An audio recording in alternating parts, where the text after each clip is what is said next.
Vandag is OFM Agri by Stefan Burger, kliniese sielkundige van die Jimmy Roos Skool vir seuns, net buite De Wetsdorp. Stefan, julle het 'n sampioenprojek begin by die skool. Vertel ons, hoe het dit begin? Dankie. Ja, ek het so jaar en 'n half terug 'n belangstelling in sampioene ontwikkel. Ek het sommer op die internet vir my bietjie bestel. Ek het begin groei en begin gaar maak en eet, en toe bring ek dit skool toe. En die seuns is opgewonde en nuuskierig en hulle kom kyk elke dag hoe gaan dit met hierdie sampioene. Toe het ons naderhand 'n klaskompetisie gehad wat iemand vir ons 'n klompie emmertjies geborg het. En toe ontplof het van daar af net dat ons het toe met die Universiteit van die Vrystaat se Landbou en Genetika ouens geskakel en die Hawksback Mushroom School, en hulle kom bied toe laas jaar vir die Vrystaatse meesters en doktorsgraadstudente en vir die Jimmy Roos seuns saam dieselfde opleiding aan, wat fantasties is oor hoe om sampioene op 'n low-tech metode, noem hulle dit, te groei. En van daar af is ons heeltemal met sampioene geplaag. Wat is die stappe wat gevolg word om hierdie sampioene aan die groei te kry?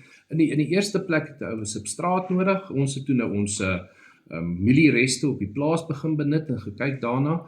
Nou die oestersampioene groei gewoonlik op haverstrooi, koringstrooi of eikehout, maar dan toe nou ook op mielies. So dit moet eers gepasteuriseer word, so ons gebruik doodgewoon water en 'n tipe kalk, en daarmee verander ons die pH van hierdie strooi, so hy lê so vir 'n dag in die water en in die kalk, en dan moet hy droog word, en dan is hy nou redelik pH neutraal wat reg is vir die sampioene, maar dat daar nou nie ander goeder saamgroei nie.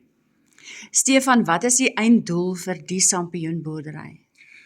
Ons wil baie graag ons seuns bemagtig om eendag in 'n nuwe ontleikende boerdery moontlik te gaan werk. Daar's baie mense wat begin met sampioenplase en om sampioene te bemark, of om as entrepreneurs eendag in staat te wees om te sê, ek kan in my gemeenskap miskien hierdie goed verkoop aan 'n restaurant of groei of wat ook al, op 'n baie mooi en 'n baie maklike en eintlik 'n relatiewe goedkoop manier.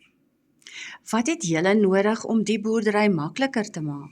Op hierdie stadium het ons 'n bietjie van 'n tekort aan substraat, maar dit is eintlik maar 'n logistieke probleem. Ons het ons mieliereste is agter die lucernbale gepak. So hulle is nou vir so 'n maand of 3 is hulle buite aksie voor ons by hulle kan uitkom. So op hierdie stadium, as daar enigiemand is wat ekstra haverstrooi of koringstrooi of selfs mieliereste het, sal ons baie dankbaar wees vir dit. Ons het nie groot hoeveelhede nodig om mee te begin nie. Ons het ons eerste besending wat ons nou gepak het ons met 'n streepsak gedoen. So enigiets van daai wat mense ekstra het, sal ons baie graag by hulle neem. Stefan, baie dankie en sterkte met julle sampioenboerdery. Dankie. Dit is Isabel van Tonder vir OFM.